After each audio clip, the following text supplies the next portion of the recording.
Good morning, I'm Maiki Oreta, and you're watching Business 360, where we break down the numbers, connect the dots, and give you the developments and the insights you need to navigate, adapt, and lead. Let's dive right in. The government's budget deficit blows wide open, hitting 241.6 billion pesos in June, the biggest monthly gap this year. President Marcos brings home the deal, securing over $21 billion in U.S. investment pledges. And Trump gets a crash course in economics, courtesy of Fed Chair Jerome Powell during their Fed Reserve tour. All that and more coming up. Let's take a look at how global financial markets performed overnight. Wall Street ended mixed as investors welcomed greater clarity on tariff talks. Optimism over a Japan-U.S. trade deal and positive signals from European negotiations also helped lift investor sentiment.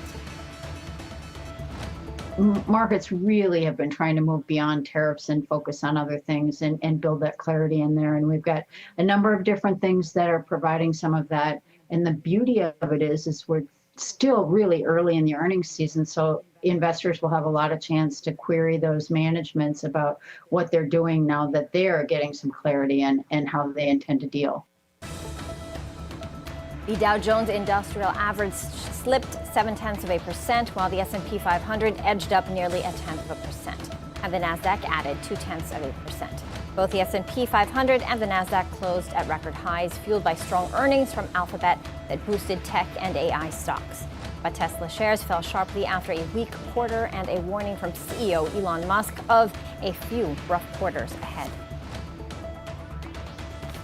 Over in Europe, markets were also mixed. The FTSE climbed 0.9%. Germany's DAX higher by 0.2%, but France's CAC 40 slipped lower by 0.4%. The government's budget deficit balloons to 241.6 billion pesos in June, the widest monthly gap this year. Data from the Bureau of the Treasury shows that the shortfall surged from 209.1 billion in the same month last year and nearly doubled from May's 145.2 billion pesos. The wider deficit came as the government spending grew faster than revenues, raising concerns about fiscal discipline ahead of the 2026 budget deliberations. The Philippines stands out as one of Asia's more resilient economies, even as global markets reel from U.S. tariff shocks and shifting rate policies. In its May 2025 mid-year outlook, Singapore-based East Spring Investment says Asia faces a slower growth cycle with lower interest rates and stronger currencies ahead. Trade-heavy economies like Vietnam, Malaysia, Singapore, and Thailand could see growth slow by 0.5% to 2% as export demand weakens. But the Philippines, along with Indonesia, is seen as relatively shielded. East Spring expects Philippine growth to hold at 5.6% this year. President Ferdinand Marcos Jr. secures over $21 billion in investment pledges from U.S. companies during his official visit to Washington.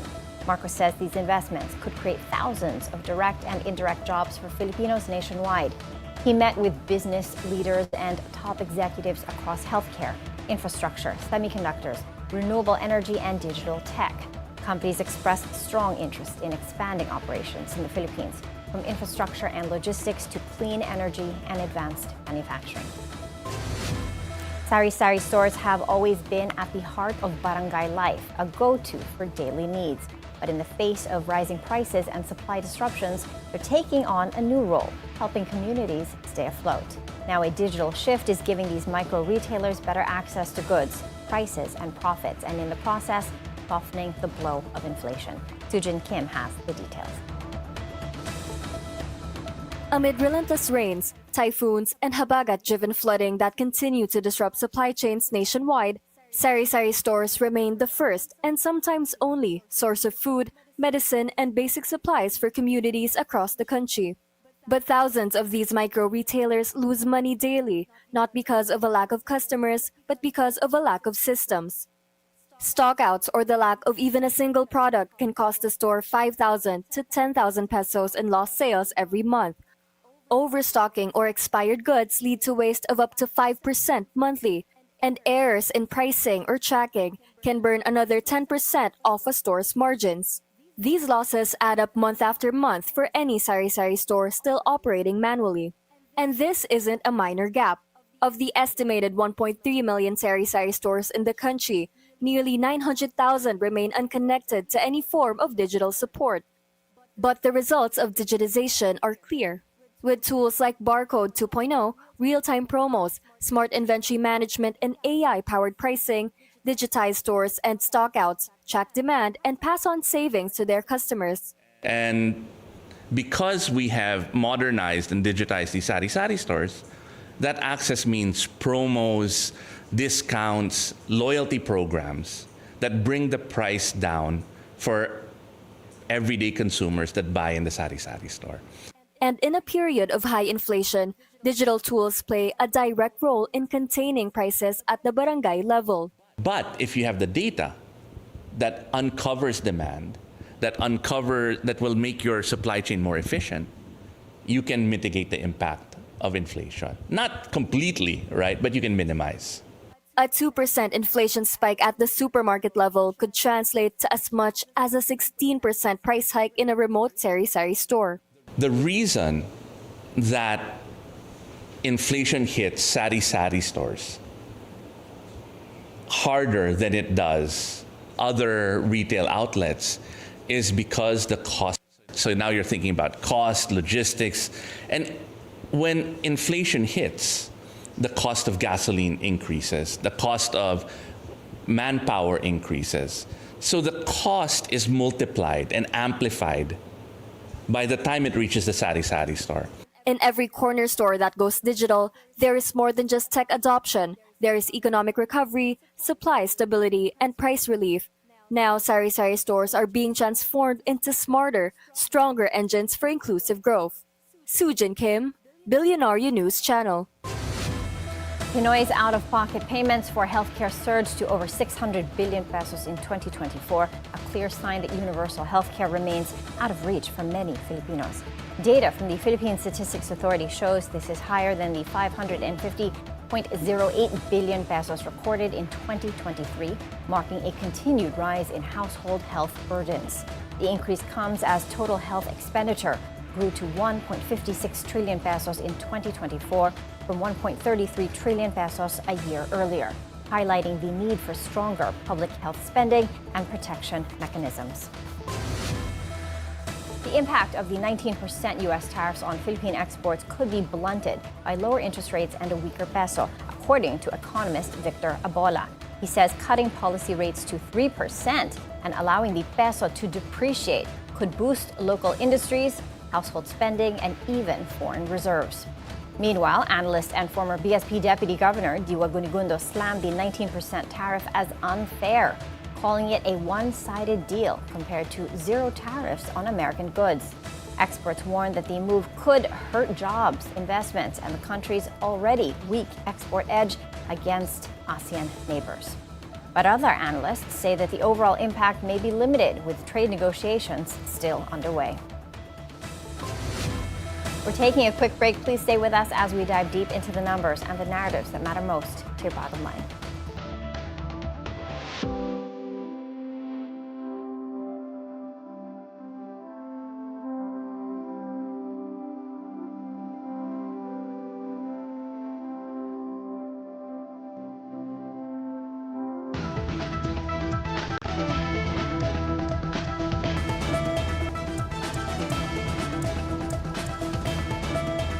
Welcome back. Let's check on Asian markets this Friday morning. As of now, they're trading to the downside. The Nikkei 225 is in the red by 0.6%.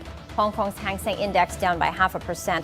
Shanghai's Composite flat with a slight downward bias, less than 0.1%. And Singapore's Straits Times Index lower by 0.3%. Here at home, the PSSE Index snapped out of a 4-day winning streak on Thursday as profit-taking and tariff uncertainty pulled the market lower. The main gauge dropped 0.3% to 64.44, with losses led by heavyweights like ICTSI down 2.87% and Bloomberry off 2.6%. Investors turned cautious as tariff talks with the United States remain unresolved. Economic officials say the 19% rate announced this week isn't final yet.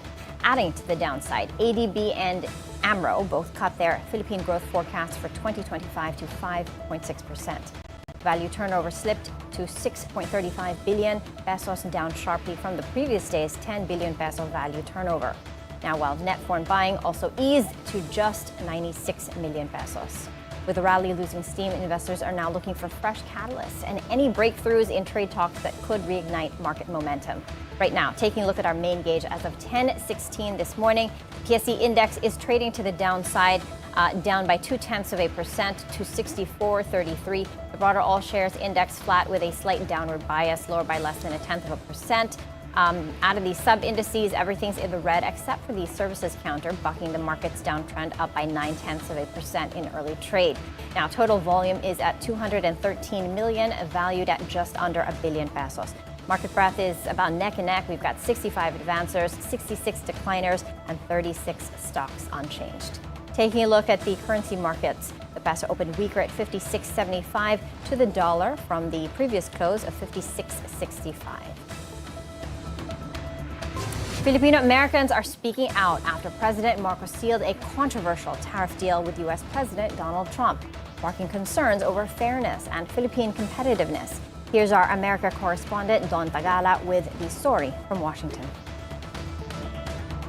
When Philippine President Ferdinand Marcos Jr. emerged from his White House meeting with U.S. President Donald Trump, these Filipino activists expressed their sentiments about the outcome of what they believe was a lopsided tariff negotiation favoring the U.S. Marcos, I know you can hear us. I know your people are listening to us.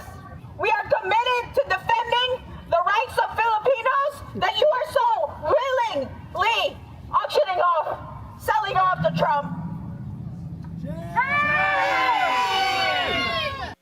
In a social media post, President Trump revealed the result of their negotiations. He wrote, "The Philippines is going open market with the United States with zero tariffs, while the Philippines will pay 19% tariff. In addition, we will work together militarily." The U.S. president also bragged about his tariff negotiation wins on another social media post, highlighting the Philippines' open market with the U.S. and zero tariffs. President Marcos came to the White House with a mission to secure a bilateral trade pact with the U.S. and ease the tariff burden on the Philippines, while Trump sought reciprocity on tariffs. However, Filipinos here believe that the agreement reached by the two presidents is far from equal or reciprocal. Imagine 5% to 17%, 20%, and now it's just 19%, and then a 0% tariff on U.S. goods coming to the Philippines. It's a complete sellout. No, he wasted the taxpayer dollars coming here to negotiate while our people are experiencing severe flooding back home. No, it's a sellout talaga. He didn't fight for the Filipino people. Magiging sukatan ng tunay na tagumpay ng mga state visit kung wawakasan niya yung mga hindi pantay na kasunduan sa militar, sa trade, sa economy, and it will be a measure of success. If he's actually able to stand up for the Filipino people and use his diplomatic power and intervention to actually ensure the welfare of the Filipino people. Meanwhile, Phil-Am business owner of Bench Bar, the first Filipino-owned non-alcoholic bar in DC, says the future of her business is at risk with U.S. President playing tariff wars. You did? There were analytics or articles about the food and beverage industry getting impacted by all these tariffs, federal cutoffs, and that 45% of restaurants might not survive 2025. So I'm worried about it on a collective sense, but I'm also kind of challenged as to how we're going to stay resilient and overcome this. But for Purple Patch co-owner Bridget Gill, the chef owner Patrice Cleary found an alternative to buying imported goods like banana ketchup and bagoong. They started making their own in-house. Chef Patrice decided it was the best decision to just start to make these things in-house for two reasons. So we can avoid international entanglements like this, but also because she has a vision in terms of her food. For some Phil-Am consumers, these tariffs are now unavoidable at home. But they surely would have appreciated a stronger pushback from the Philippines for balanced tariff rates. Absolutely not fair. How is that reciprocal? The very definition of reciprocity is one for one, like for like, apples to apples, oranges to oranges. And that's clearly not what's happened here. I definitely think they could have done a lot more because I think the United States has a lot more power in terms of what Trump is negotiating, and he's trying to flex it a lot more than what past presidents have done. President Marcos is back in the Philippines. He brags about the $2 billion investment pledges from America, aside from the 15 million pledges for the private sector and another 48 million for foreign-assisted projects. Don Tagala, Bilyonaryo News Channel, Washington, D.C. The 19% tariff on Philippine exports to the U.S. is now locked in for now, a clear hit to our trade-driven economy. As that shock ripples through the economy, a game changer is unfolding here at home, the Capital Market Efficiency Promotion Act, or SEPA. That's kicked in, slashing stock transaction taxes and scrapping minimum broker fees. So with trade under pressure and trading costs at record lows, where can equities outperform? Which sectors will have the upside? And what has to go right for this market to reprice higher? Joining us now is Francis Diaz, the president and co-founder of Luna Securities. Hi, Francis. Thanks for being here with us. Congratulations on your Business and Excellence Award, I heard. Oh, thank you. Thank you very much, Francis. All right, let's get to it.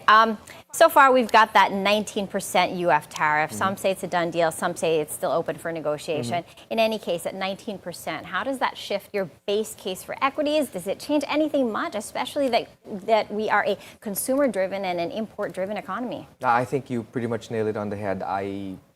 We personally feel that it'll be impactful for sure. There will be an impact, but I don't think it'll really shift anything as regards to the equity space.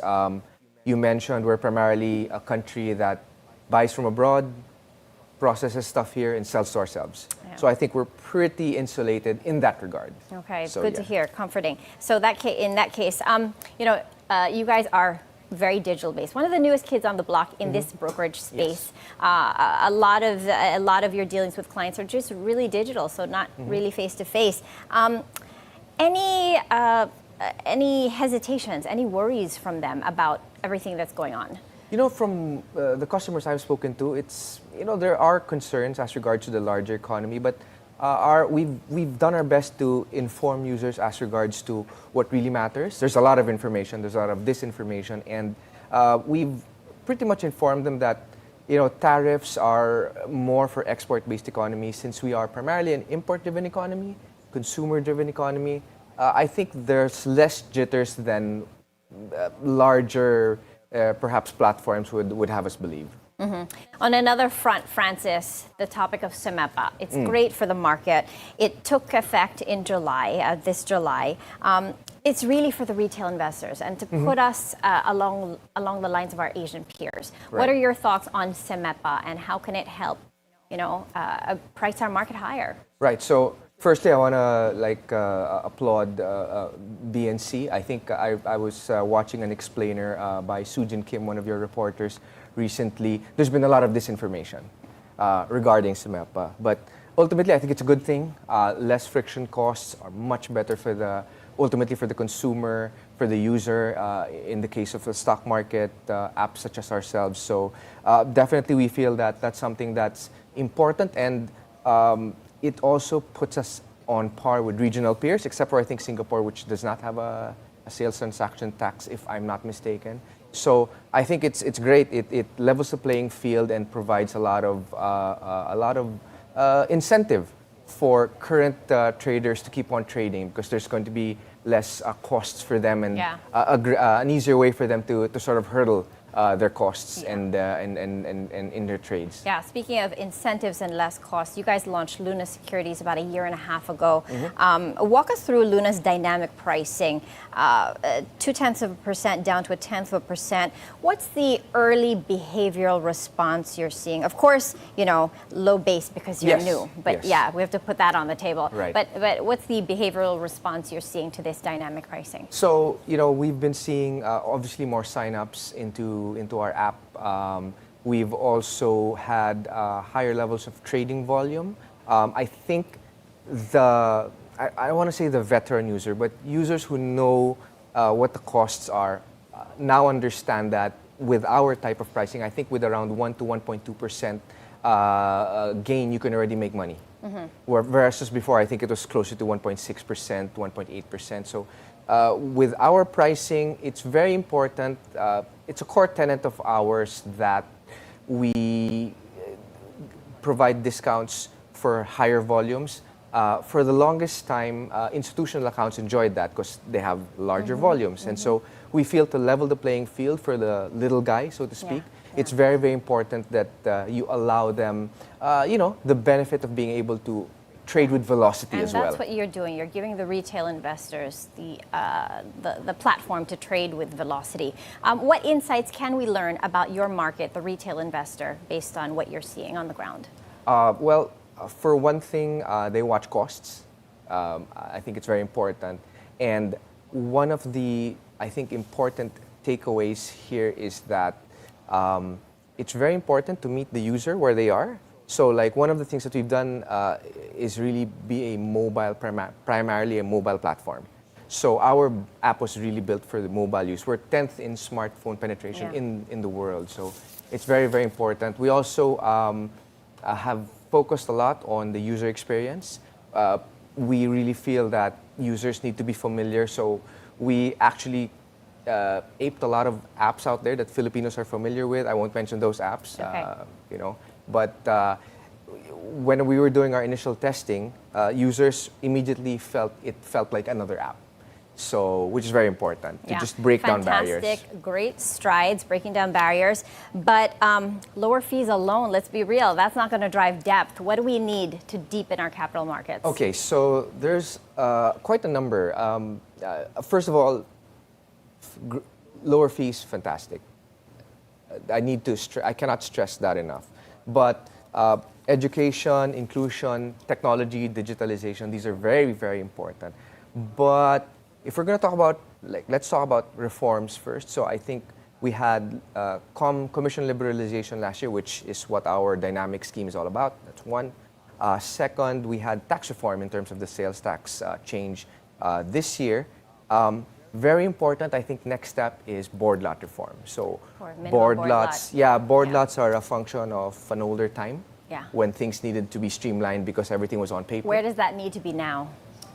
So it needs to be broken down. Users should be able to buy PLDT with 50 pesos. So you can buy crypto for $10, $15. So fractional ownership, we should be able to create sort of a way for Filipinos to buy stocks, even the largest companies, at a smaller ticket price, I suppose. Yeah, that would definitely perk up activity. Speaking of the broader market, we normally ask analysts and people in the market for their year-end target for the PSE index. I know you don't like year-end targets in particular.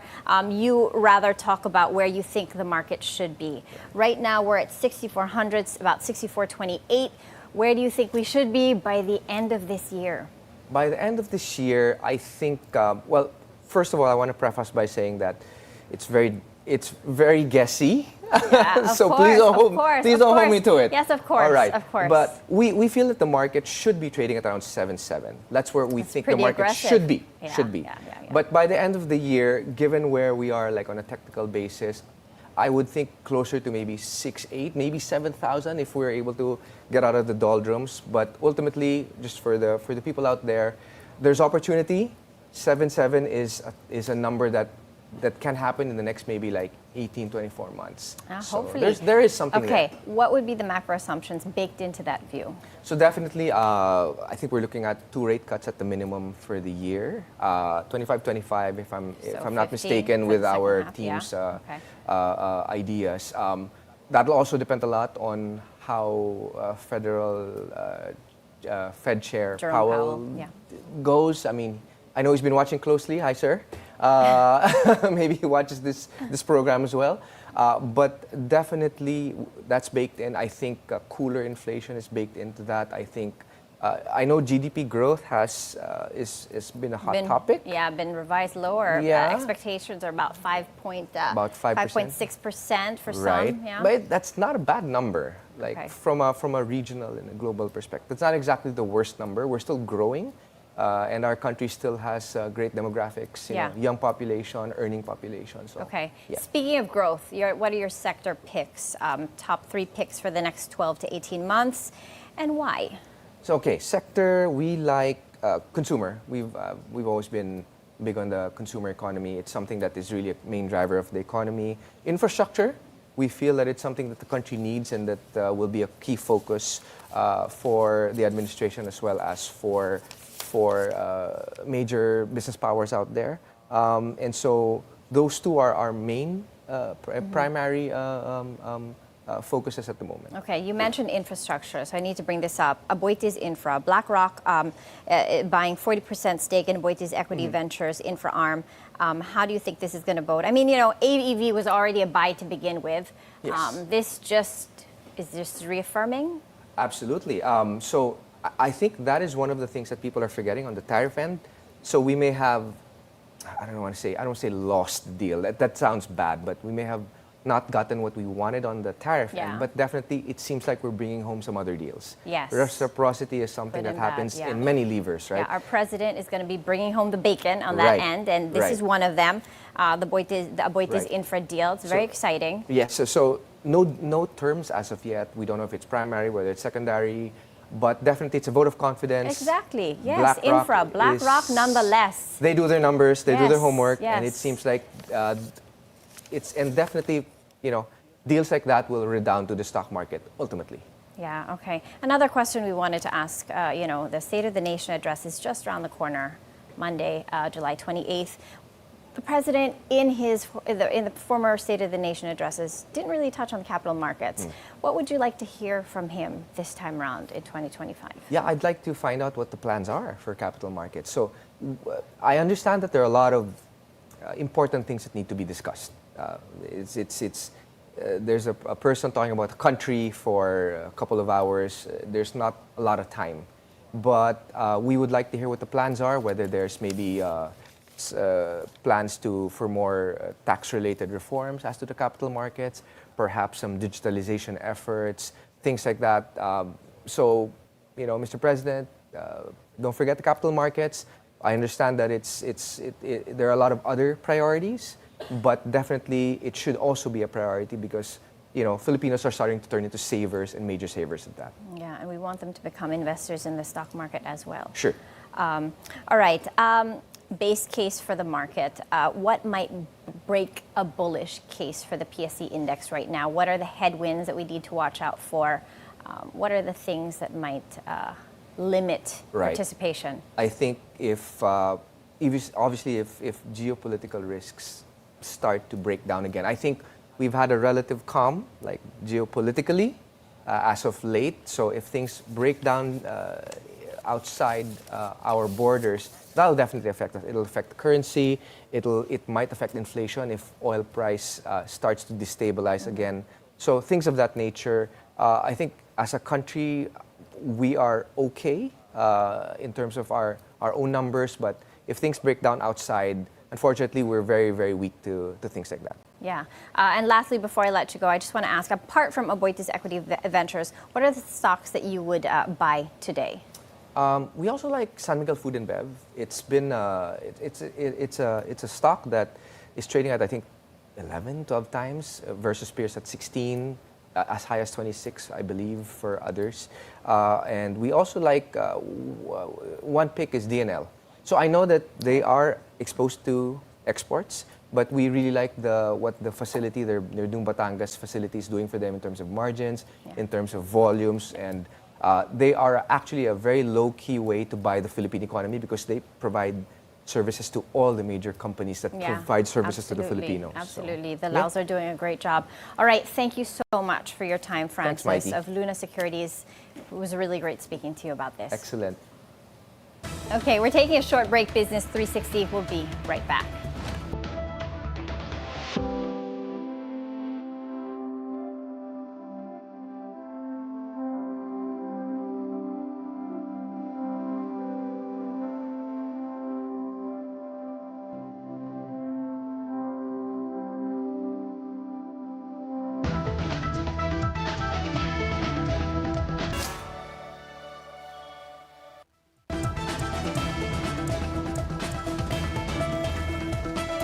Welcome back. Interior Secretary John Vic Remulla gives unsolicited advice to acting Davao City Mayor Baste Duterte, urging him to exercise more restraint amid heightened political tensions. In a radio interview, Remulla said Duterte has the right to free speech, but as the son of a former president and mayor of Mindanao's largest city, he's expected to set a better example. The 37-year-old mayor had challenged National Police Chief General Nicolas Torre III to a fistfight following his criticism of Torre over the arrest of former President Rodrigo Duterte. The 55-year-old PNP chief has since accepted the challenge, but Remulla said that this is exactly the kind of behavior that government is working to phase out in favor of discipline, accountability, and the rule of law. In his 2024 State of the Nation address, President Bongbong Marcos laid out an ambitious vision to boost Philippine tourism, promising better infrastructure, digitalization, and stronger support for local products and services. G. Baroga takes a closer look at how much progress has been made and what still needs to be done in this special report.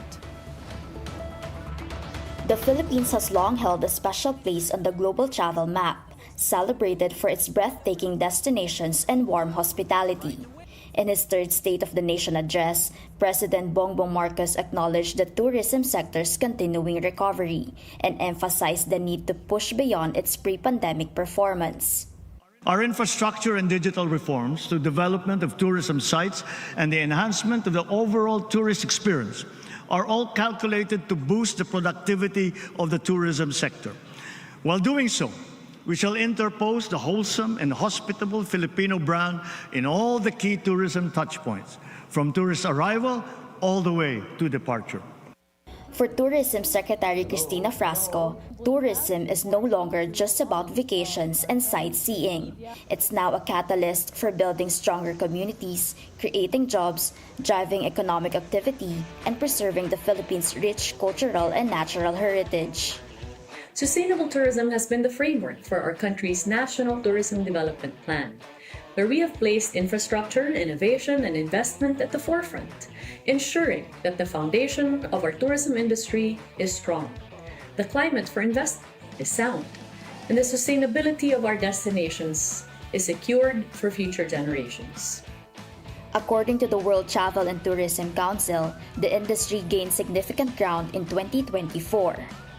Tourism generated over 5 trillion pesos for the economy and supported more than 11 million jobs.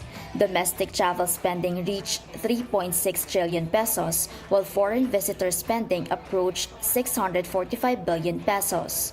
It's a strong foundation for what could be a better 2025. But headwinds remain. Ongoing global uncertainties, regional tensions including the growing conflict in the West Philippine Sea, and local peace and order concerns have contributed to a slight decline in foreign arrivals in early 2025. As the industry continues to evolve, so do its challenges. Resilience, adaptability, and innovation have become just as important as promotion and development. The President advocated for a shift toward experiential tourism. Food, culture, heritage, the arts, education, halal, Islamic traditions, dive, cruise, farm and ecotourism, even sports, have now become potent subjects and products of a nation's tourism. In line with this, the Department of Tourism recently unveiled the Philippine Gastronomy Tourism Roadmap in Cebu, a milestone initiative aimed at unlocking the country's culinary tourism potential. The very first national framework to guide investments in food tourism across product development, skills building, digital tools, and heritage preservation to ensure that every culinary region in the country can thrive, not only as a place to eat, but as a destination to experience. PBBM also emphasized the need to expand the One Town, One Product program, encouraging communities to promote not just one, but a full range of distinctive, high-quality local goods. We must not rest content to have just one. Rather, we must seek the optimal number of high-quality products and services which at the same time showcase our community's distinctive history, traditions, and talents. At the heart of this transformation, Filipino creativity and ingenuity. Last April, the Departments of Tourism and Trade signed a partnership to support local tourism enterprises backed by a 500 million peso government fund to help them scale up. It is indeed high time that we provide opportunities for them to be highlighted, as well as opportunities for them to gain even more from the efforts of the Marcos administration to truly be inclusive. Tourism in the Philippines isn't just making a comeback, it's transforming. With food, culture, and creativity at its core, the sector is fast becoming a powerful driver for inclusive, sustainable growth, one destination at a time.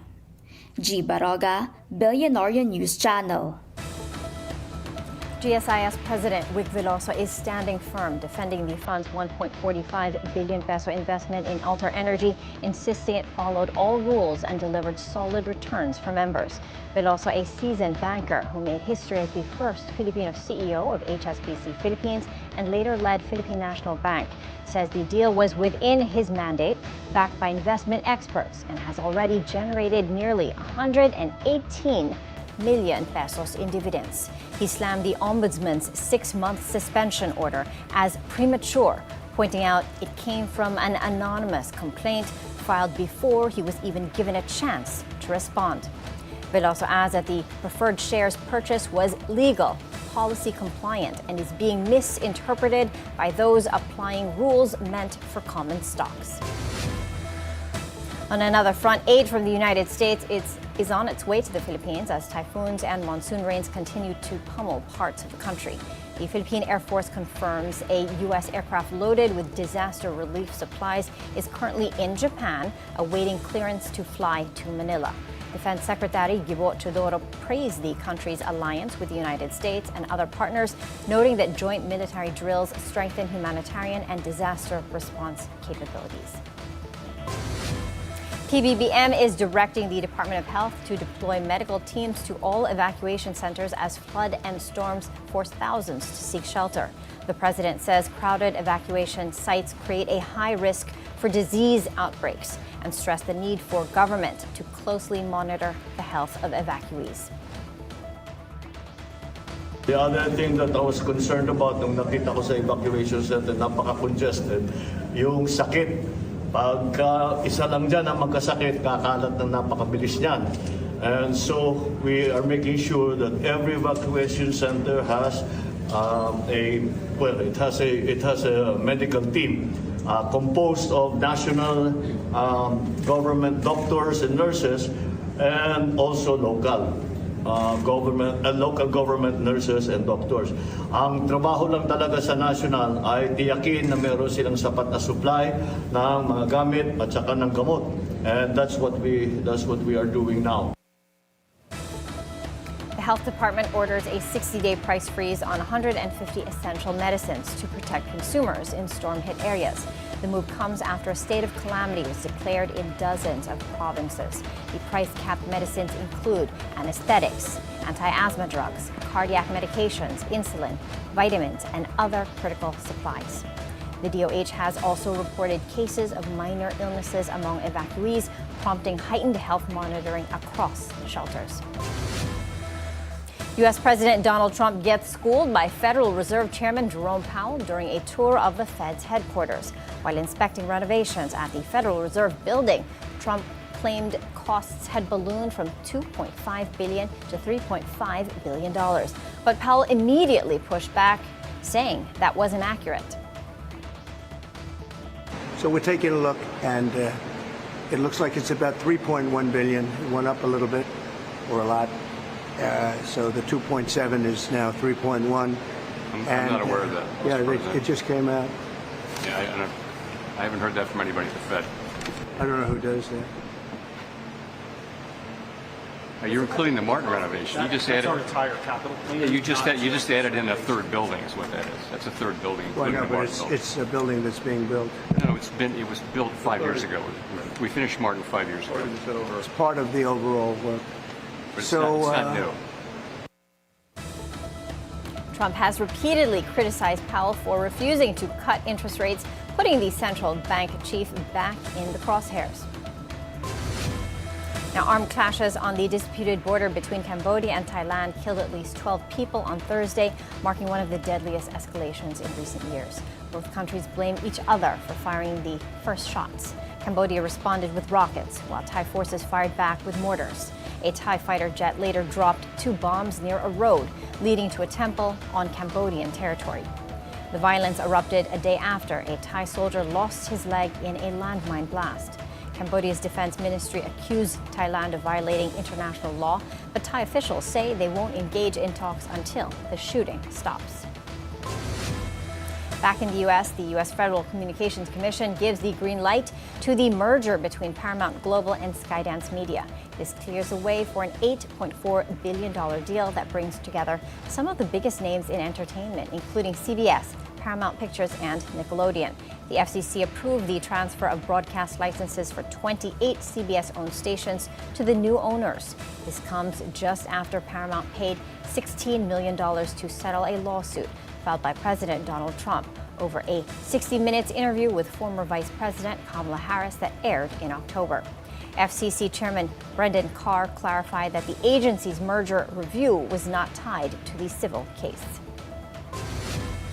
On another front, pro wrestling legend Hulk Hogan has passed away. He was 71 years old. The sports French luxury giant Cartier has named actress Zoe Salana as its newest global ambassador in a strategic move to strengthen its presence across key international markets.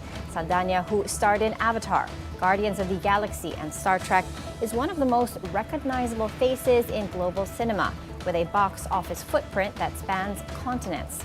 Cartier describes the partnership as a natural extension of years of warm collaboration. This year alone, Salana has worn Cartier's high jewelry on red carpets from the Golden Globes to the Academy Awards, boosting the brand's visibility among high-growth audiences in Asia, Latin America, and the United States. At a time when luxury brands are competing for cultural relevance and global reach, the move reflects Cartier's strategy to align with a diverse, multinational consumer base. And that's it for Business 360. I'm Maiki Oreta. Thank you for joining us, and keep it here on BNC, the Bilyonaryo news channel, and have a good weekend.